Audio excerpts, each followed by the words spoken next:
Hello, welcome to Tuesday's ESPN FC Live. My name's Mark Donaldson. Delighted to be alongside Janusz Michallik and Ryan O'Hanlon for this one. Now, transfer window, just got another couple of days still to go. Will we be talking about any players coming and going today?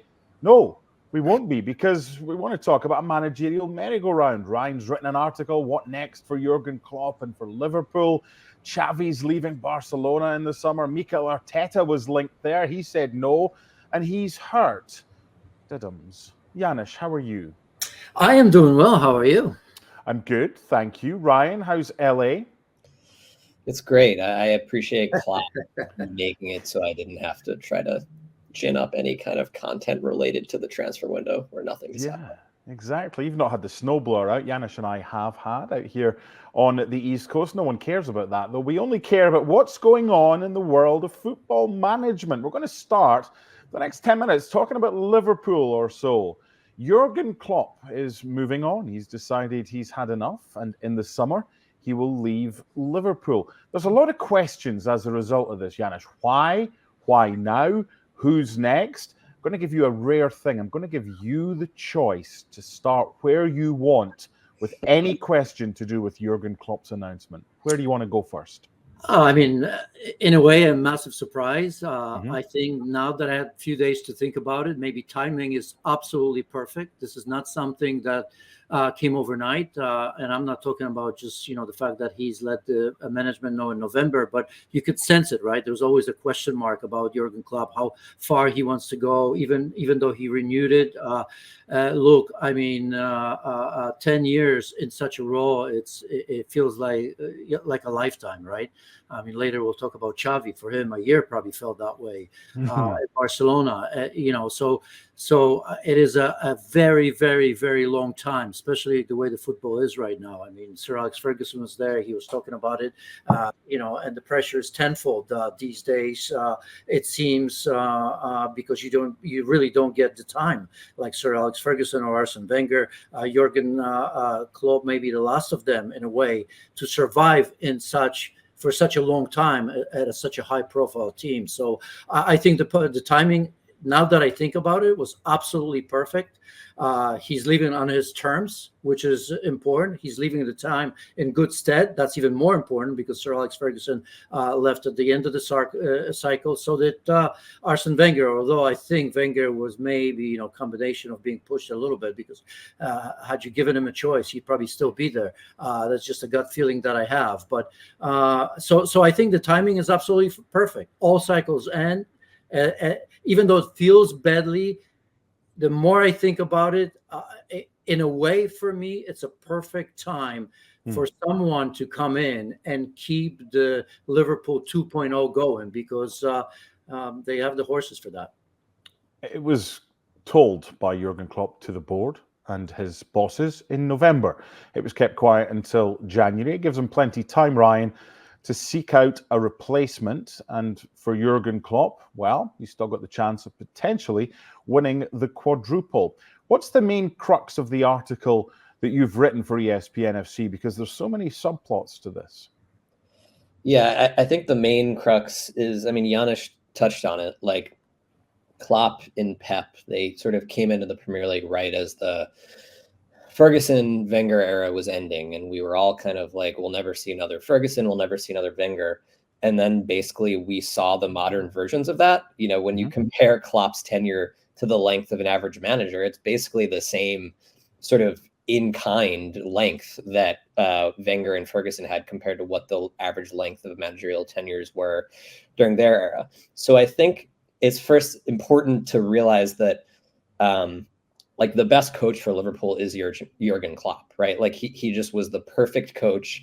He's the best manager in the world at taking like one of the best teams in the world and having them outperform their resources, right? While in comparison, Pep is the best at taking the highest resource team in a league and having them maximize their performance. So like Liverpool have to replace the coach who is the best coach for their team. But the big difference is that when Klopp took over, Liverpool was in 10th place. Like Liverpool needed to be completely rebuilt. Everything had to change. And Klopp himself said that part of the reason he felt comfortable leaving the team now why he kind of decided in November, it's time for me to go, is that the team is back on the rails and they completely rebuilt the midfield. They have a 5-point league atop the Premier League table. They're alive in all 4 competitions. They would be one of the favorites to win the Champions League if they happen to be in the competition this year. So it's not that you have to replace Klopp with the next Klopp. You have to replace him with someone who can sort of take over a much higher floor team, higher ceiling team, and then kind of get them to perform at or a little bit above their talent level. Janusz, since football was invented in 1992 by Sky TV in the Premier League, tongue firmly in cheek, who's been the best manager in that time, and where does Jurgen Klopp fit into your conversation of who's been the best? It's like, who's better, Messi or Ronaldo, right? But we're not going there. Look, I mean, he's up there. He's there with the best. I mean, for me, him, Pep, Sir Alex Ferguson, Wenger, Bobby Robson, Jose Mourinho. Those are the elite of the elite, as Ryan has mentioned. I mean, remember what happened when Jose and Pep left La Liga. La Liga hasn't been the same, of course. I'm not talking about the levels, but it's just, you know, the 2 special managers that go beyond the team, because we often talk about the players, because they're the most important. They're the ones that entertain us. But the reason they do that, because they have leaders, unquestionable leaders, in terms of their relationship with the board, the relationship with the players, the relationship with the board, and the fact that they win trophies. And as Ryan has mentioned, we've had Jose Mourinho and Sir Alex, and now I think the Premier League is going to be worse for it, because Jurgen Klopp is going to leave, and Pep Guardiola said as much, but he didn't have to, because we all knew it. So having said all of that, I think, you know, it's a no-brainer to say that Jurgen Klopp will always be remembered as one of the best. And you know, it's easy to say that now, because remember when he first started, even in his career as a manager, right? He was the nearly man, wasn't he? I remember as Borussia Dortmund, couple cups, he couldn't win the finals, right? Even when he came to England at first as well, and you know, losing even 2 Champions League. I don't know if it was him or the goalkeepers, if my memory serves me right. Let's not mention the names, but you know, eventually he figured it out, as we all knew that he would, because getting there takes a special amount of skill and knowledge, and so I think I'm glad that he's done it. One of the best, you know, top 3-4 managers in the history of the league for me. Ryan, where does this leave players like Trent, players like Mohamed Salah, and others, Virgil van Dijk, that might be looking to extend contracts, might be looking to go elsewhere, but they now know that if they stay, it won't be with Jurgen Klopp at Liverpool?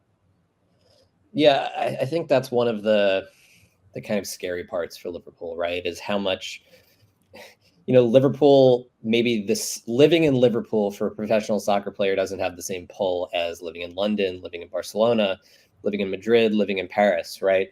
And so how much of Liverpool's appeal was Klopp being there?